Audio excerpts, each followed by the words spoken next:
Hi guys, I'm Shmee. Hello to you and welcome back to the channel where today you join me at the Circuit of the Americas to fully discover the new Mercedes-AMG GT 4-door. It's the latest member of their family, and today we're going to go into a lot of detail to check out this car inside and out, to go out for a drive on the roads, and also to experience it here on the Formula One track. So let's get started with the latest model from AMG.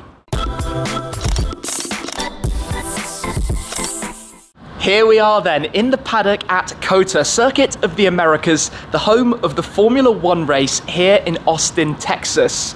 Now it's hosted to date 6 Grand Prix, and 5 of them have been won by Lewis Hamilton, driving of course in the Mercedes-AMG Petronas Formula One car. Now they're saying that the new GT 4-door is race inspired, and later on I'm going to get an opportunity to experience this car driving in anger out on this track. You might even hear some of the cars blasting around in the background because we're here inside the circuit. But before we get there, let's take a walk around to introduce it to you, to talk about how this fits into the lineup.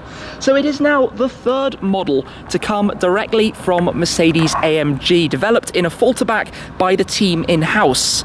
First, a few years ago, they launched the SLS-AMG with the gull-wing doors, and then more recently, the AMG GT 2-door coupe. Now that car is incredible, as I know from my own experience with my AMG GTR, and this is now the 3rd member of the family. So to give this car its full name, it's called the Mercedes-AMG GT 63S 4MATIC Plus 4-door coupe. Yes, that is quite a mouthful, it has to be said. Think of it as a car that is designed to have the driving dynamics akin to the 2-door version, but bring with that more practicality, the ability to have more occupants in the car, but also a higher level in terms of the luxury, and you'll see the interior very shortly. From the front, I think it looks menacing. The way it leans over aggressively at the nose, the Panamericana front grille, and particularly in this colour. It's called Selenite Grey Magno. It's almost satin black, Magno being Mercedes' term for satin paintwork. And then it comes round via the additional doors, swooping down towards the rear. So it's quite a long, quite a large car. And in fact, it comes in at 2,045 kilos for this, the 63S, which is the top of the line model. You have the 63S at the top, the 63 beneath that, then the 53, and then the 43. 4 different variations from AMG. The name 4MATIC Plus is of course because it has 4-wheel drive, akin to the E-Class, the E63S, on which it's based. It also has the ability to go into drift mode, where you can send all of that power to the back and have a pretty amusing time while you're at it. Now the 63S has the 4-litre biturbo V8. In this car you have 639 horsepower and 900 newton meters of torque. Now those numbers are ridiculous.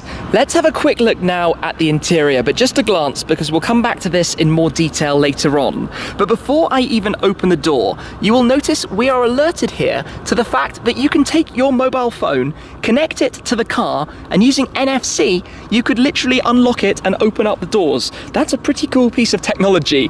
Then as we do take a look in here, you will see the AMG Dynamica option that this car is fitted with. You have Dynamica, which is Mercedes' own lightweight material. You've also got some leather, the yellow contrast, we've got satin carbon fibre. This car has a phenomenal Burmester sound system.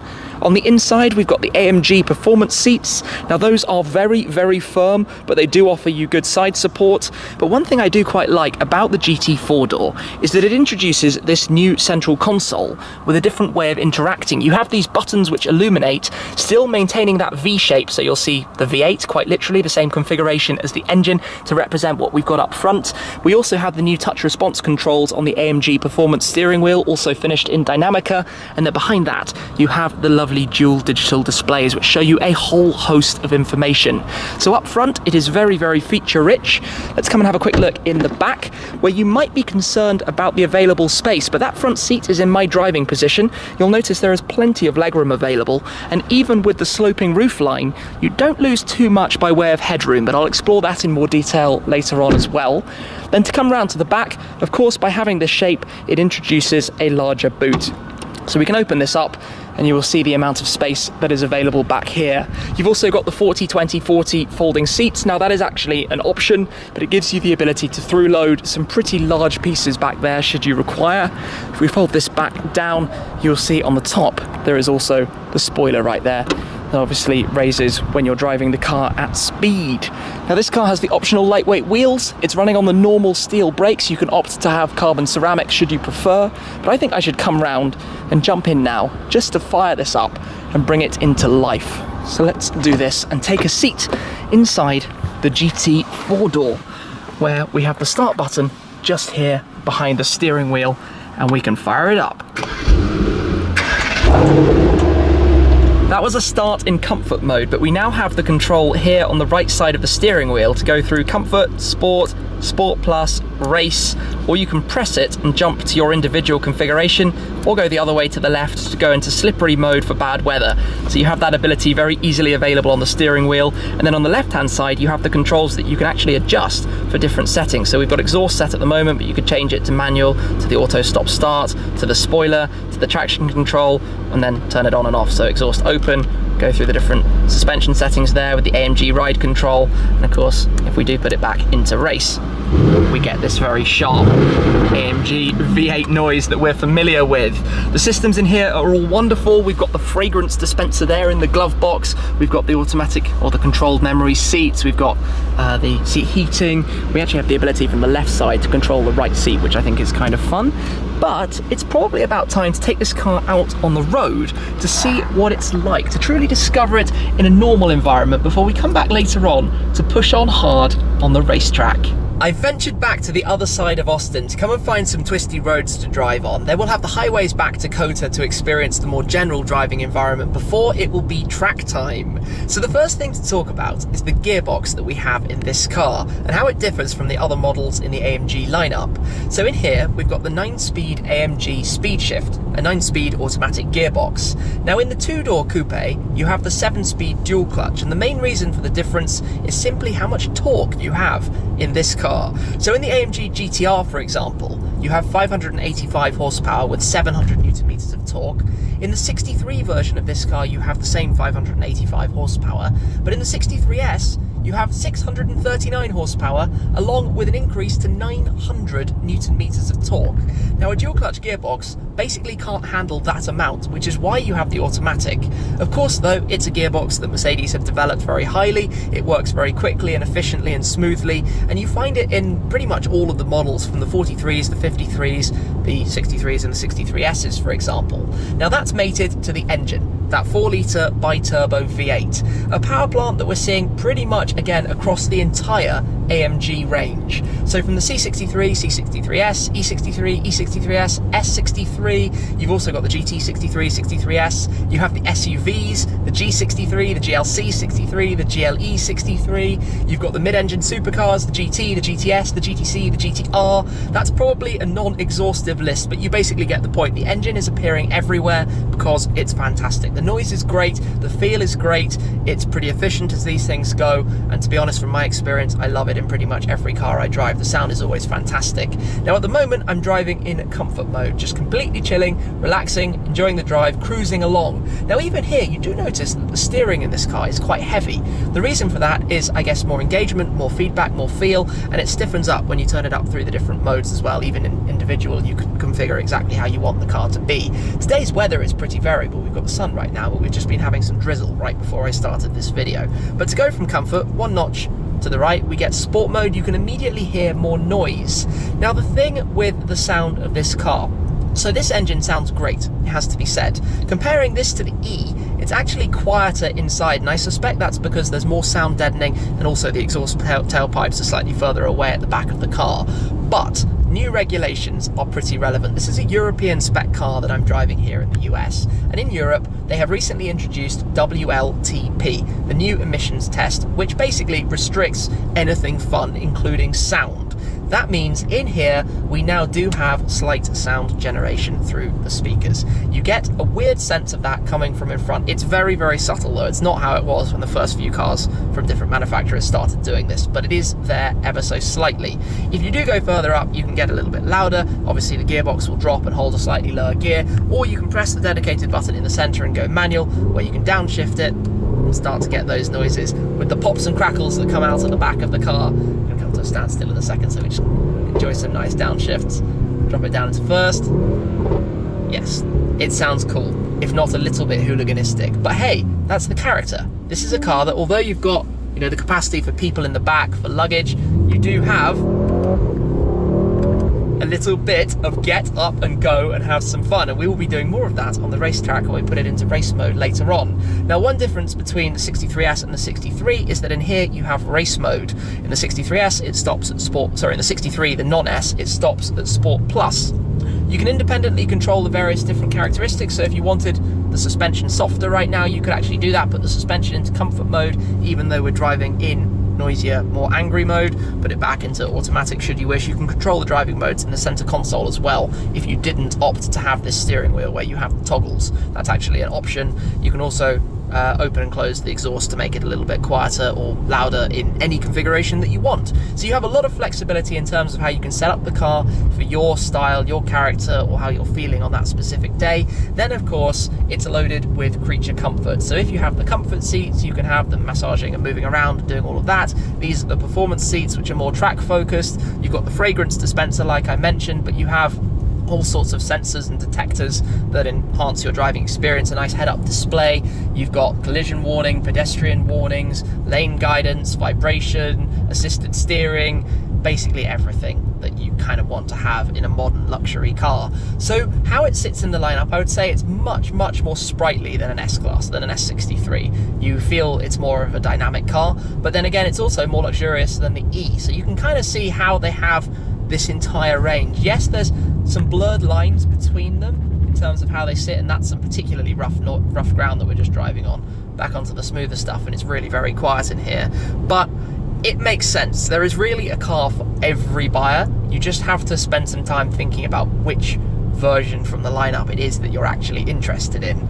Anyway, driving like this, it's been pretty nice and enjoyable, to be honest. I do find these seats very firm. I've talked about that when I've driven other AMG models. The performance seats are really solid on the backrest, and if, like me, you have a sore back, that might not be the right option. I love the bucket seats though that you find in the GTR, but I don't think you can necessarily get those in this car. That wouldn't make too much sense. But driving like this, all has gone pretty well. All is very, I guess, as to be expected, the luxury end of a Mercedes-Benz offering, a Mercedes-AMG offering, and can't really complain, to be honest. There is one really peculiar thing that I have noticed with this car, which is relevant when you come to a stop and a complete standstill. It shakes and vibrates. There's kind of this swaying resonance, which I've not really experienced before, but is kind of irritating. And I don't know if that's in every car, but it's definitely something I'm experiencing right now in this one, which when combined with the firm seats is really quite noticeable. Anyway, when you're driving in Sport Plus and you leave the gearbox in its automatic mode, it actually works really quite well and gives you a very, I guess, predictable shift pattern, kind of what you would want to do if you were just driving yourself. And then in Sport Plus, then you get the nice sounds that it makes out of the exhaust as well. And I do quite like this level of volume. It fits with the character of the car. We'll hear a lot more of that when we do get to the racetrack, obviously. That's where we can fully open it up, have it in race mode, and enjoy just playing around. Now, one other thing, the four-wheel drive system. So four-wheel drive, of course, means better traction in the wet, earlier power delivery out of corners. It comes with safety and stability benefits, which, if you're just rear-wheel drive, you would have more of a hooligan character, but it wouldn't be quite so quick. You know, you get off the line, I think 0 to 60 miles per hour in this car, 62 miles per hour, 100 kilometers per hour, is 3.2 seconds. The 63 will do it in 3.4 seconds. That is really very fast. Anyway, let's just accelerate away for a moment as we head out towards the highway. Get some more of that going on. In fact, I'm going to drop the gear manually. It will revert back to automatic if you just pull the paddles to engage manual. Second gear. Yeah, that's pretty good, isn't it? It's just a nice sound all around. So, here we are, cruising mode. Let's put it back into comfort, which we can do using the toggle in the center console. Comfort mode, completely full relax. We want to be automatic on the gear shifts, we are, and let's use the automatic cruise control. Engage that to the speed limit right now, there we go.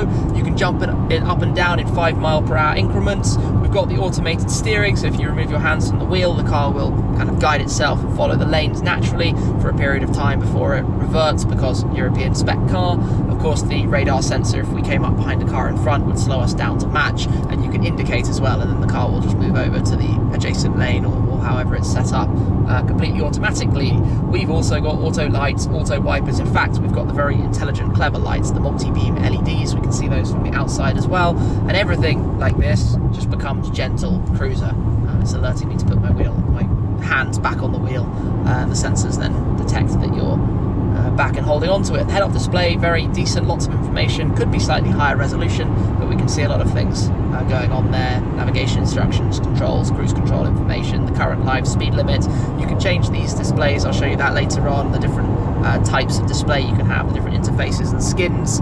But all from this point of view is just a gentle, relaxed car to be in. You can adjust your seat in many ways. You've got good storage buckets around, cup holders in the center, decent armrest. Perhaps it's a little bit awkward to reach the gear selector. You don't need to do that when you're driving, but it is, you do have to push your arm back with the seats to actually reach that. Visibility, generally decent. Door mirrors give a good view. Rear view mirror, the rear window itself is quite narrow because of the coupe style roofline, which means you don't see that much out the back. And of course, it's a very long way away, so you have those concerns as well, just because the car is quite frankly vast. But then you've got the 360 cameras and parking assist to help you actually park it should you need to. So we will cruise back towards COTA, have a look around some of the design elements on the exterior and talk about the engine a little bit more before heading out onto the track to really push it. I'm back inside the circuit grounds then, returning to the paddock, but while I'm still driving, let's touch on a couple of things that I haven't yet mentioned. So in comfort mode, we have cylinder deactivation, cutting down from 8 cylinders to use just 4 for the purposes of fuel efficiency and economy.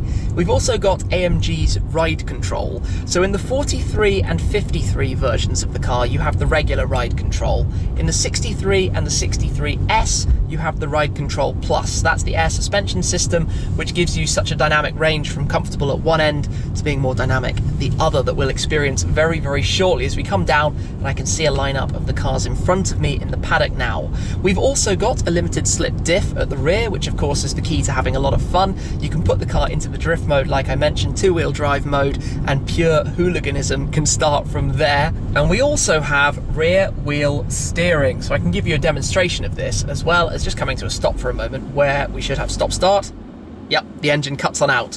So at slow speeds, the rear wheels turn in the opposite direction to the front wheels. Now that virtually shortens the wheelbase, meaning a car like this has the agility to turn in a much, much tighter radius than it would otherwise. So to demonstrate this, let's go at full log and just turn around in a really small space. Without the system, I would not have been able to turn ahead of that sign.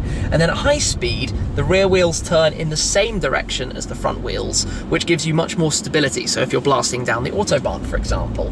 Anywho, we are now back in the paddock. So let's head over towards the other cars that are lined up here, just to take a quick glance at the 53s and 63s that form that line. But then I'll park just to talk around the outside of this before heading through to the pit lane for the next bit of fun. When it comes to the design of the car, of course, you have these 3 siblings based on the same platform: the E-Class, the CLS, and the GT 4-door.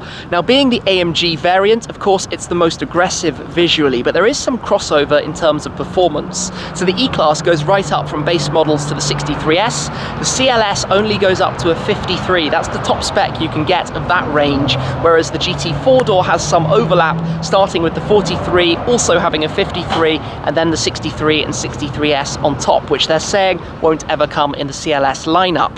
Of course, that means you do only have that with the aggression to go with it. No bad thing if you ask me, especially when you take a look at this car in front of us. So the nose starts right here with that Panamericana front grille, narrow and wide, giving the front of the car so much presence. That was introduced on the 2-door with the AMG GTR's arrival. It's now found its way across the range to the C-Class, the GLC, you name it. The top spec AMG has the vertical slats of the Panamericana. Now the star in the center of the Mercedes-Benz logo also acts as the radar for the cruise control sensor, and it's flanked either side by the multi-beam LED headlights. At night, these have trick technology to blank out things in front of you. Adaptive, they do just about everything you could want them to do. Brilliant vision when you're driving in the dark. Now down at the bottom, you have the openings, of course, for cooling. You have active aero with those flaps you can see in the center. You can just about tell how those open up to allow more and additional airflow to come through the car where required. And then either side, you have these distinct openings, a shape that carries across the Mercedes range for the cooling in towards the intercoolers. As we come around towards the side of the car, you'll notice it's shod in Michelin Pilot Sport 4S tyres. We've got the regular brakes on this car, but pretty large brakes at that, of course with the weight of the car, and these are the lighter weight optional AMG wheels as opposed to the standard ones that are available. I'm not the biggest fan in the world of this kind of fake vent on the side. It's obviously not operational, it's blocked up, it's a design feature with the V8 biturbo 4MATIC Plus badge underneath it. You've got some sharp side skirts running along the lower edge, and then this single swooping roof line, which sits generally low, but I do feel the back is a bit more bulbous than I'd like it to be. That's the effect, of course, of making it practical. You take away a little bit from the design, and I feel like it's got quite a big bottom, if we can call it that, on the back of the car. Then down towards the lower rear diffuser, you've got the traditional AMG trapezoid exhaust system and a shape to the diffuser back here as well to help with aerodynamics. Then up on the top, we've got the spoiler. It has a few different positions depending what's going on, what speed you're driving at. And I'd also like to come around and just show you inside the engine bay. So let's open up the door and pop this open to take a look at the power plant, or as much of it as we can see inside this car beneath the covers that lie over the top. So the catch is just on this side, he says. There we go. Open it up. And in here, underneath the carbon top, we have that 4-litre biturbo V8. So of course you can't see too much beneath the covers, but this is pushing out 639 horsepower, 900 Newton meters. It will take the car, like I said, up to 100 kilometers per hour in just 3.2 seconds and onto a top speed of 315.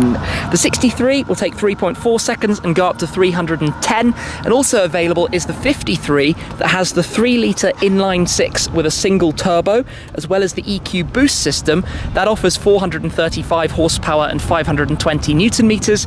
And then beneath that, the 43 engine that's recently been announced, the 3-litre biturbo V6 with 357 horsepower. There's not too much else to tell you about. It's a fairly expected design and style now from Mercedes, the features that we know across the range. So let me park this one up and let's get over that away to go drive in anger. I think we can safely say that the pit lane is looking pretty exciting behind me. To lead the drives are two AMG GTRs, this one in solar beam yellow, and then behind, as one blasts down the straight alongside us, are a number of the other cars, one of which I will be driving shortly. So this was the launch colour for the GT 4-door, the Magno Dark Blue. Which I have to say, actually, the more I see it, the more I'm growing to it. All GT 63Ss though, that we are surrounded by, European spec cars brought over here for the launch event. There must be a good 15 or 20 of them around. And of course, those of you that know my channel will know that I particularly like this. Anyway, here we are. This is the track. This is where the Formula 1 cars blast down. And in a second, it will be time for me to find my car, to head out here and have, well, a fair amount of fun. Looks like somebody's been having fun right there. This is quite exciting right now. Let's just take a listen then to the sound of this car.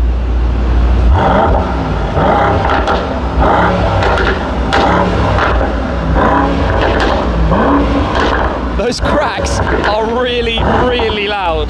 Sounds very, very good. Hey, we've got a mini rev war going on now. You can see the spoiler raised up. There are 4 positions for the rear wing, depending on the speed at which you're driving and what you're doing exactly. So it raises up all the way if you're accelerating through higher speeds, for example, to keep the rear planted. Then when you get to higher speeds, it actually softens back down slightly for the control and reducing the drag that you'd get up at that top end. So it's all active aero working in harmony with the opening vents that we saw at the front of the car. It's go time then. This is my car. We've got carbon ceramics on this one, obviously more appropriate. He says just what the others have got. Sounds good, doesn't it? So let's jump in and get this drive started.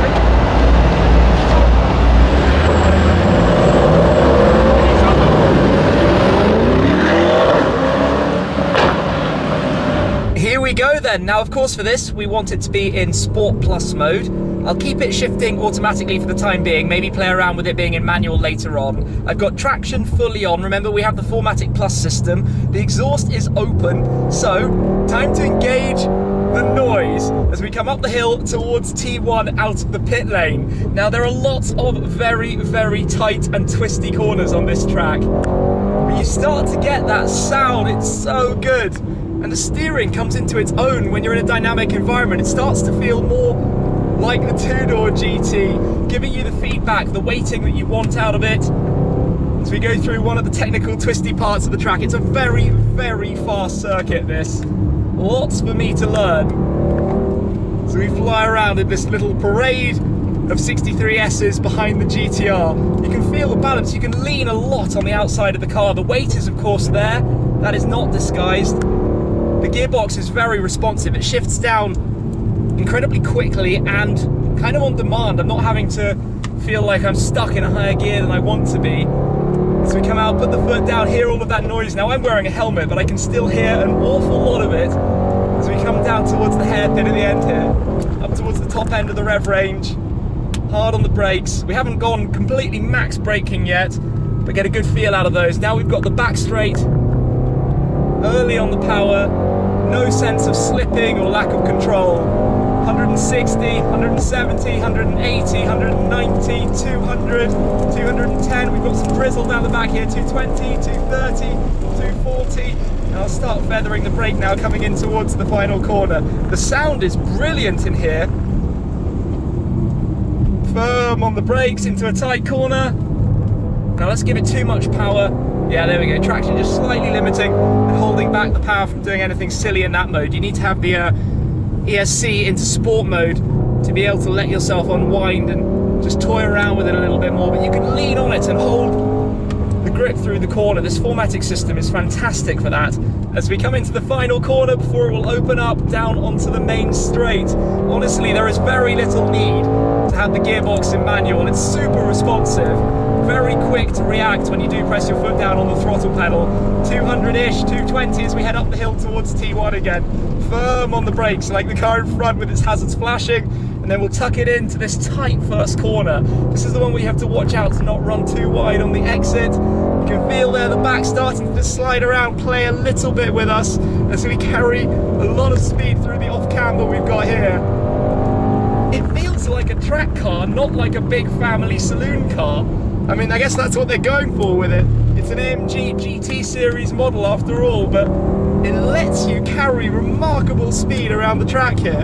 Time then for the cool down lap. Whoa, what a feeling! I did not expect this car to be so dynamic. Honestly, I didn't think I'd be able to throw it around this much.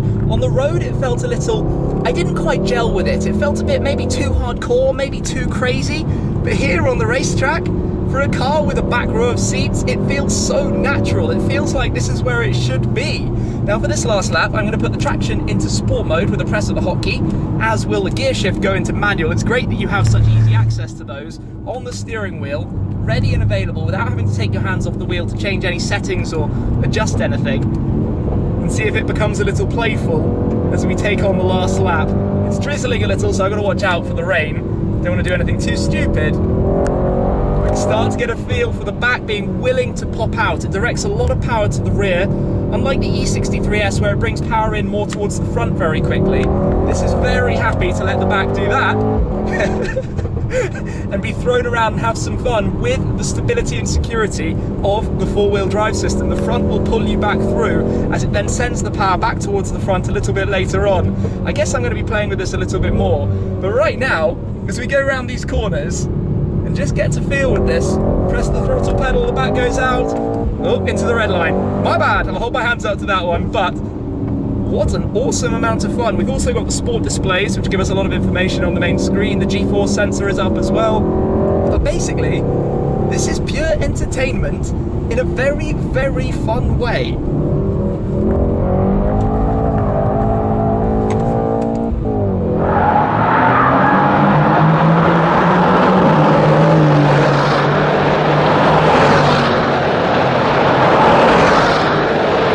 It's a big car, no question about that.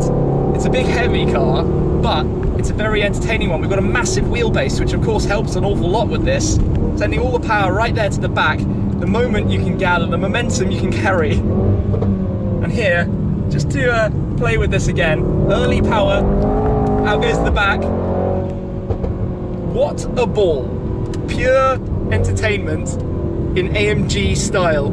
All right then, back into the pit lane. Ginormous smile on my face. This was at home on the track. It's much more focused, honestly, than I realised. It's much more a car where this is the right environment. I didn't think about that so much beforehand.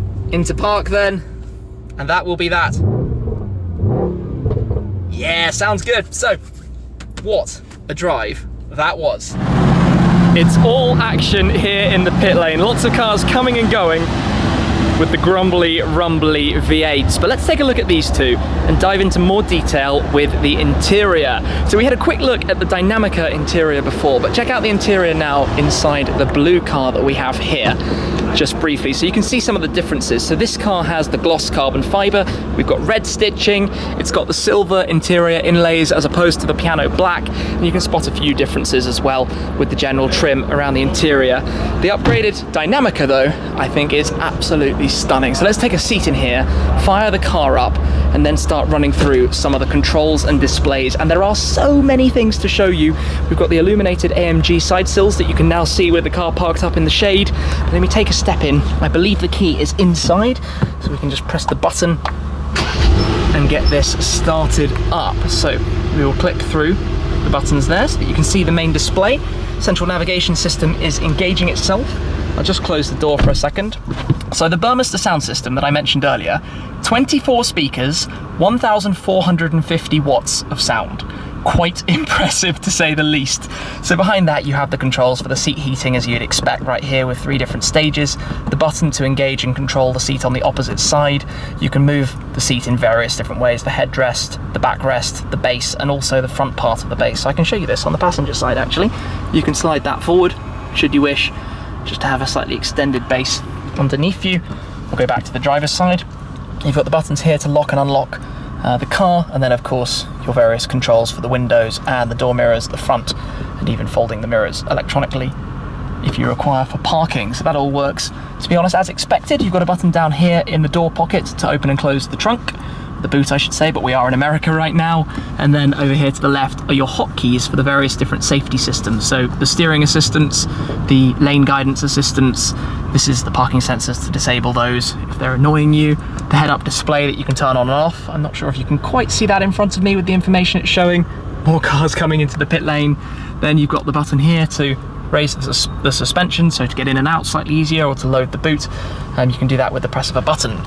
Then behind the steering wheel, on the left side, you have the stalk for your lights and wipers, automatic wipers. Just toggle this to go up 1 into the automatic mode, or further if you'd like to manually control it, press the end to wash it. You have, around the steering wheel, lots of controls. So the left-hand side of the steering wheel controls the driver's display. The right-hand side of the steering wheel basically controls the central display. So if we go through here, you can press the top left one to go to home, where it brings up this main top menu. We can go through here to see a number of different screens. So on the left hand side we've now got the AMG display, where you can get boost and temperatures. You can see the setup you currently have for your different driving modes. So just to quickly toggle and show you how this changes, you can see that it's displaying exactly how we have the car set up, and it's also raising the revs as we go through different driving modes. So that's all in that display. Cycle it down, G-force sensor, one more for a little bit of information about the power that you're currently using. If we go back to home, you can go through trip information, all the usual things you'd expect to see about your range, your eco performance, should you wish. Navigation, you can pull up here. If you had the nav set, it gives you a little display of the navigation, your local area, radio, media, telephone, controls for the head-up display, and design, so you can change the display of the dashboard entirely. As you can see here, it completely shifts what we're looking at and the style of it. Let's actually try it in a different display just so you can see more of this as we cycle through the different menus. Back to home, and again in here you can control things and change. So now it'll bring up the navigation, for example, right in the middle, sandwiched between the speedometer and the rev counter. So this is a very, very nice display. It's well created. A lot of work has clearly gone into making it as absolutely best as possible, and you can really get that sense. You just look at all the detail, the way the different lines around the circle kind of go back into the distance, the colours, it's all nicely finished and displayed. So also on this side you have your cruise control and your speed limiter, so that button cycles between them. Here you have the ability to resume, cancel, to set.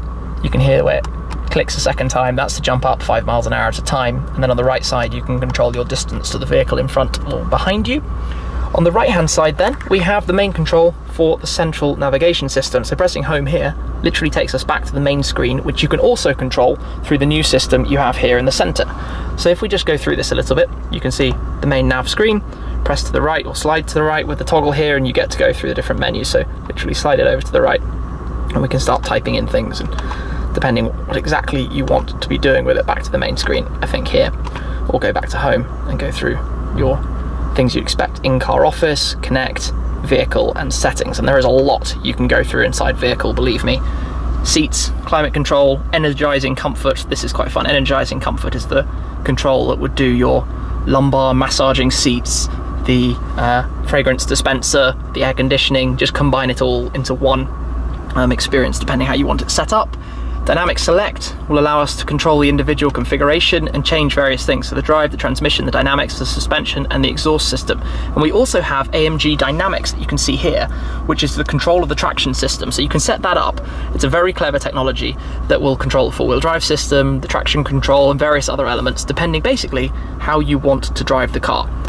It's really quite trick, to be honest. Master if you're really ready to go all on out with that. So if we go back to the menu, track pace, your track telemetry and data, it will load up racetracks, performance lap times, information about how you're driving. Just takes a moment to load up here. Even with the drag race, if you'd like to record your 0 to 60s, that side of things too. So if we go back to home, you can see that that is pretty endless. And then here you have all your controls. And it's a very, very nice display. I think it looks so good. Even if you turn it off, by the way, you get the nice view of the IWC clock, which I think looks smart there in the center too. So just to continue from this, coming down, I've turned it back on, hence the AMG logo. You've got the vents in the middle. Now when you control the air conditioning, you will notice they light up. They literally go blue or red as you change the temperature to adjust. Really, really cool. Independent climate control for both sides of the vehicle, of course, and that's all controlled through here, the automatic air conditioning on, everything you'd expect. Then coming just beyond that, you have the opening here where you have a 12-volt socket, USB port, NFC charging pad. It goes quite far back here if you'd like to put your phone in there to charge, and you've also got 2 cup holders along with the key right here too, and that tucks away if you'd like to hide it up. Decent sized storage. Underneath that you've got the parking camera control. So if we just load here, this is where it would load up and start looking for parking spaces. So if we go through the different menus, you can see you can look at the different camera angles. We've got the 360 on the left and control all of those. And this is where if you drove past the space, it would see the space and then it would automatically park the car. So it would do all the steering and all the maneuvering that you need help with it doing. You've then got hotkeys to go to your nav, radio, media, telephone, and to vehicle settings, and of course the warning hazards in the center. Now this new touchpad replaces the previous toggle wheel that was underneath the touchpad. It's much, much, much tidier, it has to be said. And if we go back to navigation so you can see the map, you can pinch it just like you would with a mobile phone to zoom it in and out quite nice and easily. You can also write on it to communicate letters. You've got the hotkey back to home here. You can skip to the next track or just jump backwards. So that's quite a lot nicer, I would say, than the previous generation. Beneath that, you've got your park, reverse, neutral, drive toggle, as you expect, into gear. Bit awkward to get to the park button under here, not gonna lie, that's a bit of a fiddle. But then, either side are the V8 controls, now illuminated, but you press a button, you can see how it changes. So up top, we've got our drive modes. You cycle back through these, you can see they change various other screens as well while we're doing it. This is your gearbox, drive, manual, your suspension setting between the 3 different stages, Sport, Sport Plus, traction control, off, press and hold it if you want it to go completely off, now disabled. On the right side, you've got your volume and media, you've got auto stop start, you've got the rear wing positions, and you've got the button for the exhaust system. Now an interesting thing, when traction is off and the gearbox is in manual and we're in race, pop it back into manual, one thing that you can do, if I awkwardly pull both pedals at the same time here, like this, is drift mode. Confirm, paddle up, and there we go. Drift mode is active, so now we're effectively in rear wheel drive with the traction off. It's that easy to do it, and I think you can come out of that by doing a number of things. Yes, drift mode cancelled, nice and easy. So continuing back through here, we obviously have an armrest, one press of the button, both sides open up. In here we've got some USB ports, lots of charging cables at the moment, but some ports down at the front for your charging. And then that is more or less it. Of course, we've got a glove box. You can see the fragrance dispenser inside there that you can fill up and replace and have different ones depending what you'd like. There are decent door pockets as well, and then the same controls for the seat over to that side, and the yellow seat belts. Really, really like AMG's yellow seat belts. So let me come round and show you into the rear of the car as well, to the rear passenger space, so that we can see the amount of room that is available back here. I haven't specifically moved the front seat, it's where I was comfortably sitting just then, but if I climb in here, Another display in the center for the climate control, the dual zone in the rear, so we've got 4-zone climate control. Knee room, not an issue at all. Lots and lots of room. Headroom, to be honest, not an issue at all either. First time I've sat in the back, but if I take off my sunglasses, I've got a decent 5 or 6 centimeters above me. So plenty of room back here. Just to continue exploring, you've also got seat heating in the back, the Burmester sound system. You've got the same level of fit and finish and trim back here as we had in the front. If we open up the central armrest, again in here, decent space. Open this up and it reveals a storage bucket, and also at the front, we've got the cup holders that fold on out too. So everything back here, to be honest, decent amount of room. It's definitely a great Grand Tourer for a group of people to travel together. Impressed by that. Pillarless doors. You all the windows are frameless. So just come around again to explore, I think, in the boot of the car. So I'll use that button on the door pocket down here just to open this up. Show you in more detail the boot. You're gonna pull it, there we go. Pop that open, come round towards the back. So this is where we have the folding seats, sound system back here with the subwoofer. You've also got the storage area underneath there. Actually quite a lot of room in there with the first aid kit. You could easily put some things in there that would be useful to take everywhere you go. We've got the towing eye, also the warning triangle, and the reflective jackets, and there's that pouch at the very back of it as well. So decent amount of storage area, 12-volt socket here on the right, and the levers, I think, here to fold the seats, or to release the seats, which we could then put down. There we go. And you could run around and pop that down to the other side as well. There we go, it's folding down. And if you remove this parcel shelf, you can imagine quite how much room you'd actually have here in the back. This is attached with the toggles that release like that. And then if we just take this out, actually, you can see quite how much storage room is available in the back of this car. That's actually really impressive. You could probably lie a bed down in there. No shortage of room in the back of the AMG GT 4-door. Honestly, that's more than I was expecting. There's a lot of space back there. Good for an IKEA run, for sure.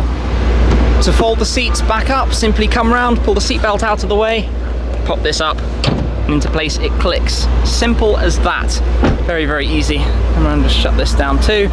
Come to the other side. To be honest, these systems mechanisms are all getting very, very smooth. That is literally locked into place and completed just like that. You've got some decent storage buckets back here for the rear passengers as well. And of course, with the performance seats, you've got the solid back and the nice finish of the backrest that you have there. So inside wise, it is definitely luxury.